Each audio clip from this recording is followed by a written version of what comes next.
Hello guys, video शुरू करने से पहले मैं आप लोगों को बिलीबिली कॉमिक की एक जबरदस्त कॉमिक के बारे में बता देना चाहता हूँ जिसका नाम है I am not the demon Lord. इस कॉमिक में हमें एक लड़के की कहानी बताई जाती है जो कि किसी दूसरी दुनिया में एक डीमन लॉर्ड की बॉडी में रीइंकारनेट हो गया था। साथ ही साथ उसके पास बहुत ही ज्यादा यूनिक पावर्स भी आ जाती है। उसे वहां जाने के बाद सब कुछ बहुत ही ज्यादा अच्छा लग रहा था क्योंकि अब उसके पास यूनिक पावर्स है, साथ ही साथ खूबसूरत लड़कियां और एक बहुत बड़ी स्ट्रॉन्ग आर्मी भी। लेकिन जैसा कि हम जानते हैं कि डीमंस का काम होता है ह्यूमंस को खत्म करना, तो उस डीमन लॉर्ड का भी यही काम था कि वो अपनी आर्मी को हुक्म देकर सारी ह्यूमैनिटी को खत्म कर डाले। लेकिन उसे ये सब करने में काफी ज्यादा मुश्किल हो रही थी क्योंकि वो अंदर से तो सिर्फ एक इंसान ही था और उसमें अभी भी इंसानियत जिंदा थी। वो बिल्कुल भी ऐसा नहीं चाहता था। हमारा हीरो क्या सच में एक कंप्लीट डीमन लॉर्ड बन सकेगा या नहीं, ये जानने के लिए तो आप लोगों को ये कॉमिक खुद ही पढ़नी होगी, जिसका लिंक मैंने नीचे डिस्क्रिप्शन और कमेंट बॉक्स में भी दे दिया है। तो इस वीडियो को पूरा देखने के बाद आप लोग याद से उस लिंक पर क्लिक करके इस कॉमिक को भी चेकआउट जरूर कर लेना क्योंकि मुझे पूरा यकीन है कि आप लोगों को ये कॉमिक काफी ज्यादा पसंद आएगी। अब चलो बिना टाइम जाया किए आज की एक्सप्लेनेशन वीडियो को शुरू करते हैं।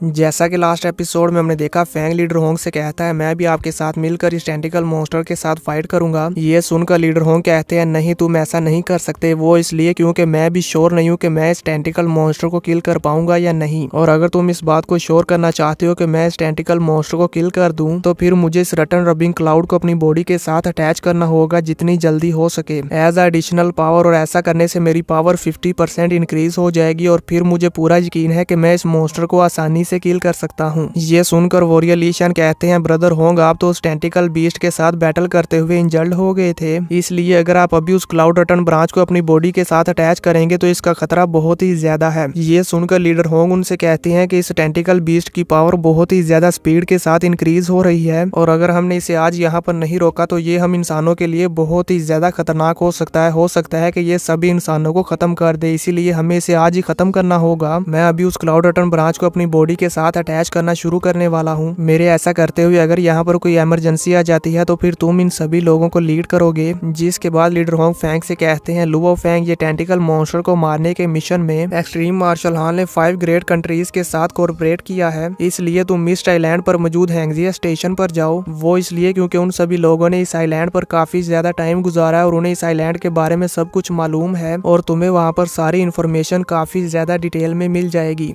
और हाँ, अगर टेंटिकल मॉन्स्टर लेक से बाहर आकर हमारे हैंगजिया स्टेशन पर अटैक करे तो फिर तुम वहां पर मौजूद सभी वॉरियर्स के साथ मिलकर उस टेंटिकल मॉन्स्टर पर अटैक करना और हमारे हैंगजिया स्टेशन को बचाने की कोशिश करना, क्योंकि हमारे मिस्ट आइलैंड के बेस स्टेशन को बचाना काफी ज्यादा जरूरी है। ये सुनकर फैंग कहता है जी हाँ हाल मास्टर, मैं ऐसा ही करूंगा। अब व्यू चेंज होता है और मिस्ट आइलैंड पर हैंगजिया स्टेशन के बेस को देखते हैं जहाँ पर मिलिट्री के काफी सारे सोल्जर्स आए हुए थे और ये सभी सोल्जर्स वहाँ पर काफी सारे सामान को एक जगह से दूसरी जगह ले जा रहे थे। तभी हम वहाँ पर कमांडर ली को भी देखते हैं जो कि इस मिस्ट आइलैंड पर सिक्योरिटी को इंश्योर रखते हैं। अब हम देखते हैं कि फैंग भी हैंगजिया स्टेशन पर आ जाता है और वहां पर आते ही फैंग पहले कमांडर ली के पास जाता है और वहां पर जाते ही उन्हें सल्यूट करता है और कहता है ब्रदर ली, काफी दिनों बाद मैं आपसे मिल रहा हूं। जिसके बाद कमांडर ली और फैंग वहां से बातें करते हुए मिस्ट आइलैंड के हैंगजिया स्टेशन के कंट्रोल रूम की तरफ जाने लगते हैं और जाते हुए रास्ते में फैंग को हवा में एक वॉरियर नजर आता है जो कि मेडिटेट कर रहा था। उस वॉरियर को देखकर फैंग कहता है इसका ऑरा तो काफी ज्यादा स्ट्रॉन्ग है, मुझे यहाँ तक उसकी पावर फील हो रही है, हालांकि वो मेरे से इतना ज्यादा दूर है। कमांडर ली फैंग को बताते हैं कि ये जो वॉरियर मेडिटेशन कर रहा है इसका नाम सिंह है और इसका निक नेम है लाइन किंग। यहाँ पर और भी काफी सारे वॉरियर्स हैं, मैं तुम्हें उनके बारे में भी बताता हूँ। जिसके बाद कमांडर ली फैंग को उन सभी वॉरियर्स के बारे में बताते हैं। इस वॉरियर का नाम है सोकोलोव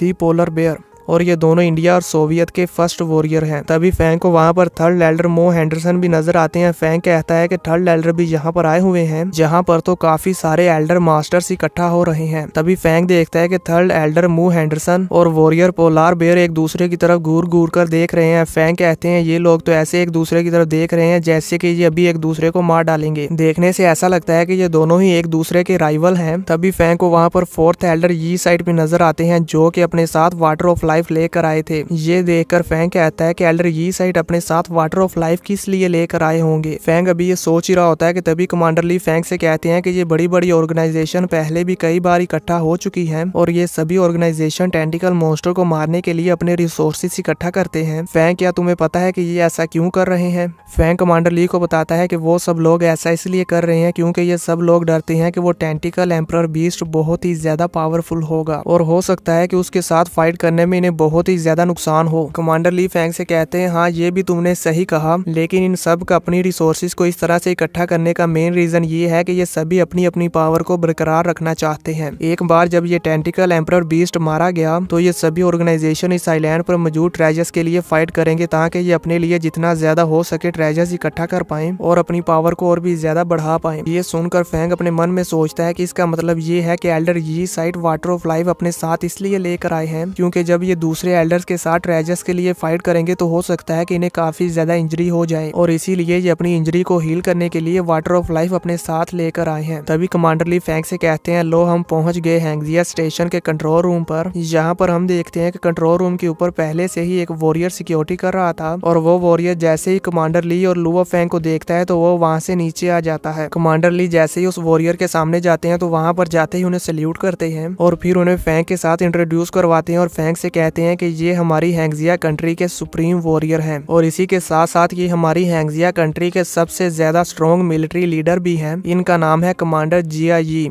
जो सुनकर फैंग शॉक हो जाता है और कहता है मैंने इनके बारे में पहले सुना हुआ है कि इन्होंने अकेले ही निर्वाणा के टाइम पर हैंगजिया कंट्री के हजारों लोगों की जान बचाई थी और तब से लेकर अब तक ये हैंगजिया कंट्री के सबसे ज्यादा स्ट्रॉन्गेस्ट मिलिट्री लीडर हैं। ये सब फैंग अपने मन में सोच रहा था और ये सब सोचने के बाद फैंग भी कमांडर जिया जी को सल्यूट करता है। ये देखकर कमांडर जिया भी खुश हो जाते हैं और फिर फैंग से कहते हैं मेजर जनरल लुओ फैंग आज इस आइलैंड पर हालात काफी ज्यादा खराब हैं, इसलिए हम सारी फॉर्मेलिटीज को स्किप कर देते हैं, इसलिए अब आप मेरे पीछे आए, मैं आपको कंट्रोल रूम में लेकर चलता हूँ। जिसके बाद व्यू चेंज होता और हम देखते हैं कि कमांडर जिया, कमांडर ली और लुओ फैंग कंट्रोल रूम में आ जाते हैं। अब कमांडर जिया कंट्रोल रूम में आने के बाद फैंग को बताते हैं कि ये टेंटिकल बीस्ट लीडर होंग के साथ बैटल करने के बाद काफी ज्यादा इंजर्ड हो गया था, इसलिए ये 3500 मीटर्स लेक के अंदर चला गया था और वहाँ पर जाकर अपनी इंजरीज को हील करने लगा था और वहीं पर सो गया था। लेकिन आज अचानक से इसकी बॉडी में हलचल हो रही है और अब इसकी बायो एनर्जी फ्लक्चुएशन सेफ से काफी ज्यादा हो गई है, जिसका मतलब ये है कि ये अब अपनी नींद से जाग रहा है। कमांडर जिया फैंग को टेंटिकल बीस्ट के बारे में बता रहे थे तो वहाँ मॉनिटर पर उस टेंटिकल बीस्ट की पूरी बॉडी भी आ रही थी, जिसे देखकर फैंग भी काफी हैरान हो जाता है और हैरानी के साथ पूछता है कमांडर जिया क्या यही टेंटिकल बीस्ट है? इसी के साथ ये एपिसोड खत्म हो जाता है। और दोस्तों मैंने स्टार्टिंग में जो बिली कॉमिक को प्रमोट किया है उसका लिंक मैंने नीचे डिस्क्रिप्शन में दे दिया है। अगर आप सब लोग चाहते हैं कि मैं स्वेलो स्टार का नेक्स्ट एपिसोड आज ही अपलोड करूं तो आप जितना ज्यादा हो सके उस लिंक पर क्लिक करें। अगर तो आप लोगों ने मेरे टारगेट को पूरा करवा दिया तो मैं स्वेलो स्टार का एपिसोड आज ही अपलोड कर दूंगा, इसलिए जितना ज्यादा हो सके डिस्क्रिप्शन में दिए हुए लिंक पर क्लिक करें।